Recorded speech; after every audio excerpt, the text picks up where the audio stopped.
Bienvenidos a una nueva entrevista de la serie La visión de los CEOs. Como sabéis, con estos diálogos pretendemos tener la visión de un grupo de líderes de la industria auxiliar de recursos humanos para que nos den sus puntos de vista, su visión, su perspectiva sobre hacia dónde vamos, cuál va a ser el mundo del trabajo, cuál es la realidad del trabajo hoy, qué pasa con lo que está pasando con esta función, con la función de personas y cuáles son las tendencias más marcadas en este ámbito. Sin duda, sus puntos de vista nos van a enriquecer muchísimo. Hoy tengo el gran placer de poder presentaros a Juan Carlos Eichholz. Juan Carlos, bienvenido. ¿Qué tal, Juan Carlos? Mucho gusto, tocayo. Es un placer tenerte a ti con nosotros. Si te parece, voy a presentarte rápidamente para que todos los que nos vean te conozcan un poco mejor y luego entramos ya en este diálogo que haremos continuo.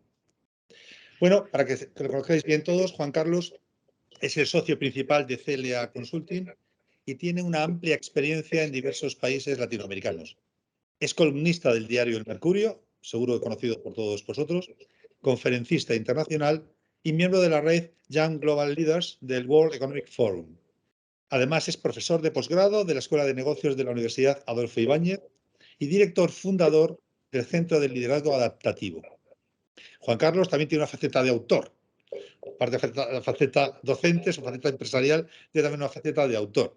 Y es autor del libro Adaptative Capacity, publicado en Estados Unidos, que aborda el qué, el cómo y el porqué del cambio en las organizaciones. Lo veréis a lo largo del diálogo que tendremos. Juan Carlos es un enorme experto en cambio, en gestión del cambio, en adaptación, en organizaciones adaptativas, y creo que su visión nos va a enriquecer mucho. Para que sepáis un poco también cuál es su formación, es abogado por la Universidad Católica de Chile y máster en políticas públicas. Además, posee un posgrado en liderazgo de la Universidad de Harvard. Obviamente, como veis, un currículum impresionante. Así que vamos a escucharte con mucho interés, Juan Carlos. Bienvenido de nuevo, bienvenido a este diálogo. Muchas gracias, Juan Carlos. Encantado de estar aquí contigo. Igualmente. Bueno, todos sabéis, hoy nadie puede discutir que estamos en entornos de enorme cambio. El concepto del que hablamos hace muy poco tiempo, el concepto VUCA, que nos parecía un concepto muy disruptivo, hoy se ha quedado absoluta y completamente obsoleto. Ya se habla del concepto BONI, que es un elemento interesante, ¿no? Porque incluye elementos diferenciales que tienen que ver directamente con las personas, además. Estos cambios que estamos viviendo, que están afectando a todo el planeta, estamos sufriendo en los últimos tiempos disrupciones permanentes y continuas, cambios radicales de los entornos sociales, económicos, políticos, geoestratégicos. Esto también implica, lógicamente, en las compañías la necesidad de un proceso permanente de cambio y transformación. A mí, Juan Carlos, me ha llamado mucho la atención vuestro lema, cuando decís movilizando trabajo adaptativo en las personas. ¿Me importaría comentarnos un poco este concepto del trabajo adaptativo de las personas? Sí, sí. A ver, tú tienes toda la razón, Juan Carlos, y es obvio, visible, está ahí, palpable, que el ritmo, la tasa de cambio se ha ido acelerando y acelerando y acelerando. Y es como una constante. Gran parte de quizás nuestras interrogantes tienen que ver con cómo va a ser esto hacia adelante, va a seguir a este mismo ritmo o no. Pero el cambio no es solo teoría, no es solo que esté cambiando el entorno. Eso obviamente nos desafía a nosotros. Somos personas que tenemos que cambiar. Y ahí es donde esto se complica un poco, ¿no? Entonces, si yo soy parte de una organización que está desafiada porque tiene un entorno más competitivo, porque cambiaron las condiciones, porque hay una nueva regulación, porque aparecen nuevas tecnologías, es obvio que no me puedo quedar en más de lo mismo. Pero cuando decimos que la organización tiene que cambiar, lo que estamos diciendo en la práctica es que las personas también tienen que cambiar dentro de esa organización. Y ese es el componente adaptativo del cambio. Es decir, yo puedo pensar, para ir, ¿no es cierto?, conectándome con las tendencias, en cambiar un poco mi estrategia. De hecho, hacer cambios a mi estructura. Y todo en el papel suena bonito. Y puedo traer expertos para que me ayuden en eso. Pero al final del día, esto tiene que llegar a las personas. De otro modo, se queda en teoría. Cuando llegan las personas, entonces, estamos hablando de que tienen que ocurrir cambios de mentalidad, cambios de mindset, ¿no es cierto?, de lo que tanto hablamos, cambios de comportamientos, cambios en las dinámicas organizacionales. Ese es el componente adaptativo. Entonces, piensa, por ejemplo, qué sé yo, algo que prácticamente todas las empresas están impulsando de diferentes maneras. Transformación digital. Bueno, bien, tengo una estrategia que me dice tengo que ser más digital, porque eso es hoy día algo necesario para conectarme mejor con mis clientes. Tengo tecnología que compro de expertos que me ayudan en eso.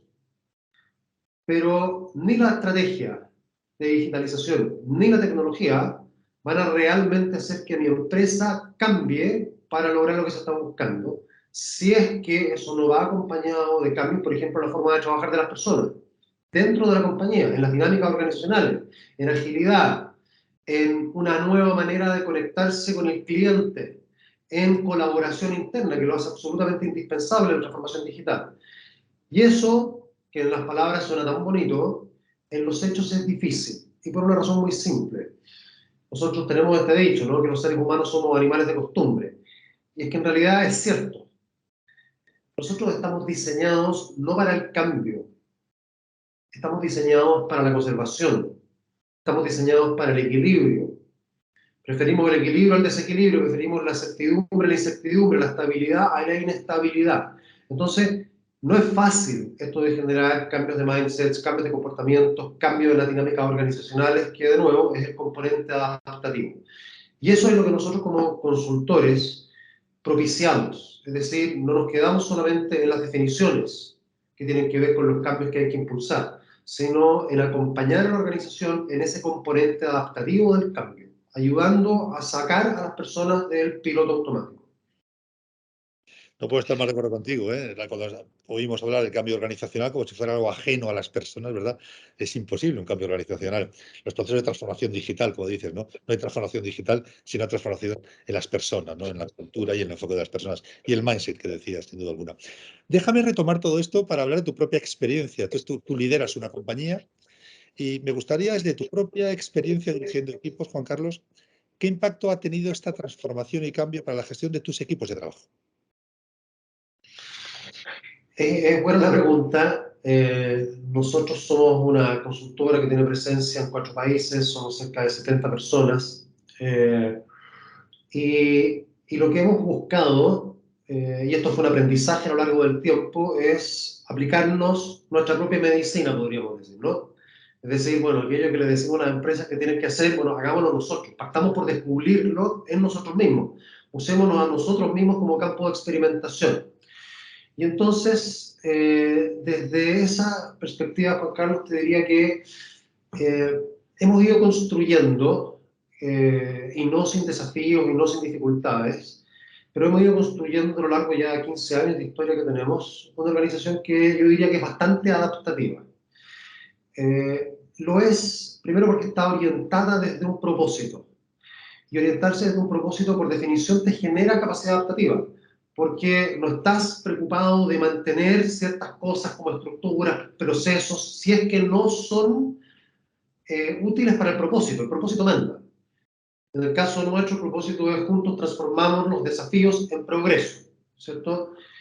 Eh, entonces, si hay cosas que no se condicen con ese propósito, bueno, cambiémoslas, no tenemos para qué aferrarnos a ellas, eso es lo que manda. Entonces, el propósito ha sido muy importante en lo que es la construcción de esta organización.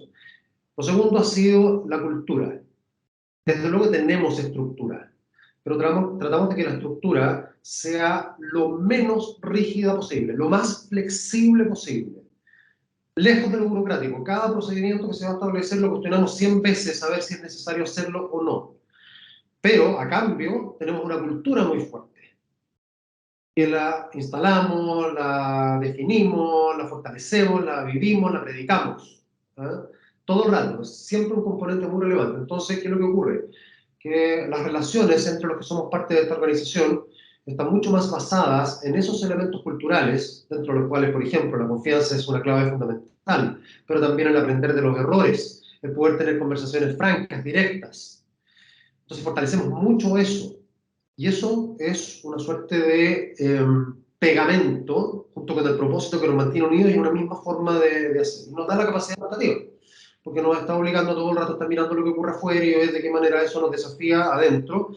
Y siendo conscientes, que esto es un concepto importante, siendo conscientes de que la resistencia que los seres humanos ponemos a los cambios tiene que ver con las pérdidas que esos cambios nos generan.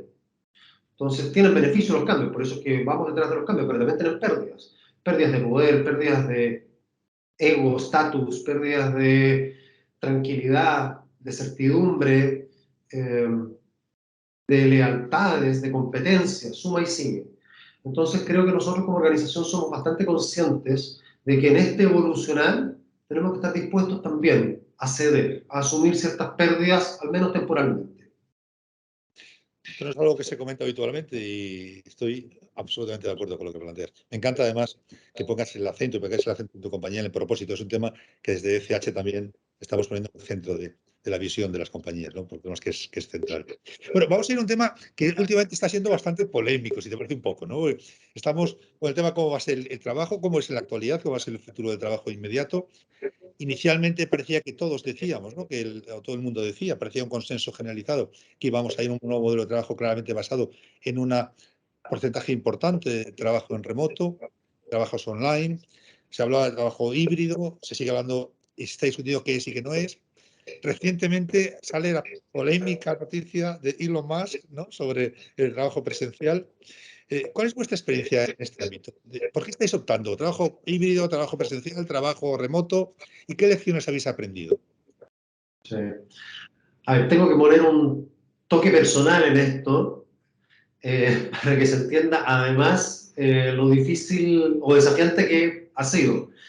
Nosotros justamente nos cambiamos a una nueva y maravillosa oficina, que la compramos, la arreglamos, la hicimos muy propia, a comienzos de la pandemia. Entonces, pongo este toque porque desde mi perspectiva lo que más quería era que pudiéramos ir a la oficina y gozar de esta oficina. Esta es la oficina que tenemos en Santiago. Pues bien, la pandemia obviamente hizo eso imposible durante prácticamente 2 años. Y mi anhelo ha sido el poder volver a la oficina, pero al mismo tiempo entiendo que este no es el mismo mundo que teníamos antes de la pandemia. Y que hay anhelos diferentes y encontramos formas de trabajar que son diferentes, por lo tanto habría sido bien torpe de parte de quienes dirigimos la consultora el pretender que esto fuese igual a pesar de tener una oficina maravillosa. Entonces lo que hemos hecho, Juan Carlos, es con todos dentro de la consultora, y esto ha sido una conversación además a nivel internacional, ir descubriendo cuáles son las mejores formas. Nosotros para nuestros clientes empezamos a desarrollar a propósito de ciertos modelos híbridos de trabajo. Bueno, parte de ese modelo híbrido de trabajo tiene que ver con no existe un modelo perfecto ni único. Esto tiene que ser hecho en función de lo que cada organización, cada área, y me atrevería a decir cada equipo, puede ir encontrando como algo que es mejor para sí, para el trabajo que hace, para las personas que son. En el caso nuestro, fuimos llevando esto, primero fue todo un camino que fuimos recorriendo, de decir, bueno, el que quiera venir a la oficina, venga a la oficina, por supuesto respetando los aforos que en su momento existían y todo lo demás. Fue llegando gente de a poco, y lo que empezó a ocurrir es que, por un lado, la gente estaba muy cómoda en la casa, pero por otro lado, a medida que se fueron encontrando unos con otros, fueron redescubriendo el valor de estar juntos. Entonces, al final fuimos llegando a algo que significa que las personas que son el staff de la oficina vienen a la oficina los días lunes, los días jueves, el día jueves, y por tanto esta oficina está llena de gente. Y el resto, si quieren vienen, si quieren no. Normalmente tengo que decir, la oficina está más o menos vacía, los días que no son lunes y jueves aún. Entendiendo también que el trabajo nuestro como consultores es normalmente fuera de la oficina, con los clientes, pero ahí mismo también, a medida que los clientes fueron volviendo, nosotros fuimos volviendo. Entonces ha sido algo que se ha dado gradualmente, que ha tratado de rescatar lo que aprendimos en la pandemia respecto de la eficiencia, la utilidad, la comodidad del trabajo, también desde la casa para los que quieran hacerlo, ¿no es cierto? Y de la libertad en ese sentido. Y por otro lado, y por eso intencionamos lo de los lunes y los jueves, el valor de estar juntos. Hay muchas cosas que pasan cuando estás juntos que no pasan cuando estás virtualmente conectado. Y además yo te decía la importancia que para nosotros tiene el propósito y la cultura. Eso se vive en el contacto con otros. Entonces es difícil tener una organización con una cultura muy potente si es que todo es híbrido, si es que no está ese contacto. Entonces de ahí es que rescatando lo que somos nosotros como organización, queriendo potenciarlo, llegamos a esto que te estoy contando, que es lo que tenemos en este momento, no te podría decir lo que va a ser en 6 meses más.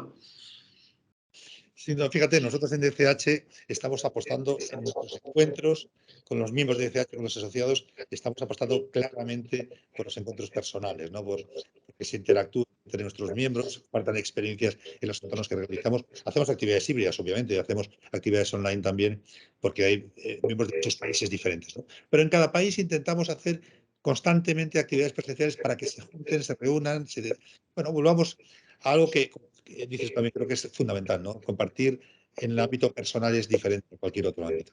Y eso creo que no deberíamos perderlo, efectivamente. Bueno, está siendo esto fantástico. Y estaríamos hablando, Juan Carlos, estaríamos hablando contigo, yo creo que toda la tarde, pero si te parece, vamos a ir a un último punto que creo que es muy importante en todo lo que estamos hablando. Llevamos hablando todo este rato de el cambio constante, de cómo se adaptan las compañías, cómo pueden evolucionar. Pero claro, en todo esto siempre lo decías tú antes, están las personas. Y especialmente están quienes dirigen personas. Todo proceso de transformación se basa sin duda fundamentalmente en quien dirige personas, porque al final irá mejor o peor en función de que se implemente de forma correcta a través de los líderes de las organizaciones.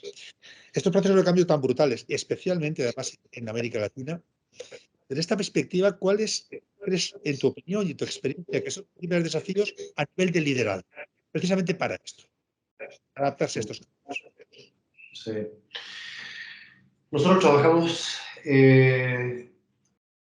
fundamentalmente en Latinoamérica. Tenemos oficinas en Chile, en Perú, Colombia, nos movemos hacia Argentina, hacia Brasil, Ecuador y nos movemos, bueno, obviamente también tenemos ahí mucho que hacer en el mercado latinoamericano, en Estados Unidos. Entonces conocemos bastante el mundo latino. Yo te diría que hay características ahí que son propias de nuestra cultura, que son importantes de desafiar y que tienen que ver justamente con el liderazgo. Nosotros venimos de una tradición de liderazgo más verticalista, más jerárquica, más de silos también, más de trabajar con unos por acá, otros por allá. Por tanto, también estamos acostumbrados a estas figuras de autoridad que saben lo que es necesario hacer, que saben dar instrucciones, que hacen seguimiento y generan control. Y eso que yo diría en un mundo de la era industrial funcionaba bien, hoy día no funciona bien, en esto que podríamos llamar el mundo de la era digital.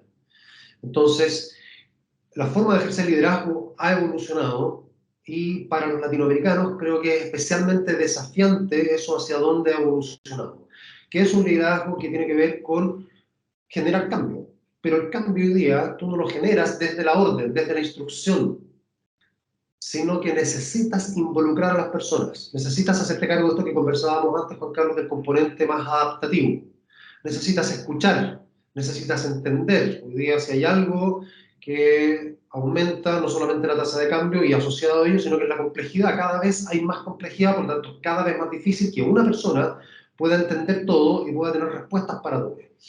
Entonces, es un poquito bajarse del pedestal, es entender que tenemos que avanzar hacia un liderazgo más colectivo, que no significa ceder responsabilidad. Lo colectivo no es sinónimo de, bueno, fuente ovejuna, todos somos responsables y nadie es responsable. No, es un liderazgo colectivo en el sentido de que nos damos cuenta que una persona por sí sola no es capaz de nuevo, entender lo que sucede, interpretar, tomar decisiones. Entonces traemos, aportamos, hay diversidad y desde ahí construimos soluciones, soluciones a las cuales después, por supuesto, hay que ejecutarlas y darle seguimiento, no estoy negando la importancia de eso, pero no ir desde el supuesto de que hay alguien que sabe todo, hay alguien que puede dar esa instrucción y decirnos dónde es necesario ir. Entonces, seguir esa receta es un fracaso por la complejidad, pero además es un fracaso porque hoy día las personas quieren ser partícipes, cada vez más. Y esto lo podemos mirar a nivel social y lo podemos mirar a nivel organizacional. Los jóvenes, ¿no es cierto? Cuando estamos buscando talento, tenemos que ya pensar en millennials, que ya van en los 30 y tantos años, acercándose a los 40. Bueno, esos millennials, para qué decir los centennials que vienen detrás, son personas que quieren hacer una diferencia, son personas que se creen el cuento, que quieren trabajar con autonomía, ser parte de, pero tener posibilidad de tomar decisiones. Entonces, ese liderazgo más tradicional, más jerárquico, más de dar las instrucciones, más de decir yo sé y usted ejecuta, simplemente no funciona. Esa es la evolución que está teniendo lugar en el mundo y en Latinoamérica, por cierto, pero yo diría más rezagadamente por lo que son nuestras raíces culturales, más, pongámoslo en simple, monárquicas y centralizadoras, como herencia de ustedes, ¿no es cierto?, que están en España y nos entregaron muchas cosas maravillosas, esta incluida, pero que tiene que evolucionar. Sin duda, Juan Carlos. No sé si quieres comentar algo para finalizar este diálogo. Sí, primero agradecerte, Juan Carlos, la oportunidad de conversar estas cosas. A mí no solamente trabajo en ellas, me apasionan, me apasionan. Y decir que vivimos un momento, creo yo, tremendamente desafiante en el mundo, en las organizaciones, pero al mismo tiempo maravilloso. Porque hay algo muy potente acá. Las personas hoy día valemos mucho más de lo que jamás hemos valido en la historia. No un rey, un emperador, un CEO, no. Personas masivamente hablando. Y es un desafío porque esto es nuevo, pero al mismo tiempo es tremendamente alentador ver que eso está sucediendo. Que las personas no somos una pieza de un engranaje, somos personas que pensamos, que sentimos, que nos conectamos. ¿Y cómo sacamos, no es cierto, cómo generamos espacios para que las personas puedan desplegarse? Es verdaderamente el desafío que yo creo hoy tenemos en las organizaciones y en la sociedad. Sin duda, estamos viviendo un momento fascinante, además para la función de personas en las organizaciones, ¿no? Juan Carlos, ha sido un verdadero placer hablar contigo. Os quiero anunciar también a los que estáis escuchando, con CLA Consulting, la compañía que lidera Juan Carlos, estamos trabajando en un estudio sobre la adaptabilidad de las organizaciones en Latinoamérica, que seguro que va a resultar de un enorme interés cuando lo publiquemos en breve. Así que vamos a disfrutar de todo el conocimiento también que se genera desde CLA Consulting y desde el liderazgo de Juan Carlos. Muchas gracias, Juan Carlos, de verdad. Muchas gracias a todos los que nos estáis viendo. Y seguro que nos vamos a ver muy pronto de nuevo en otro diálogo de la visión de los CEOs. Hasta pronto y cuidaros mucho.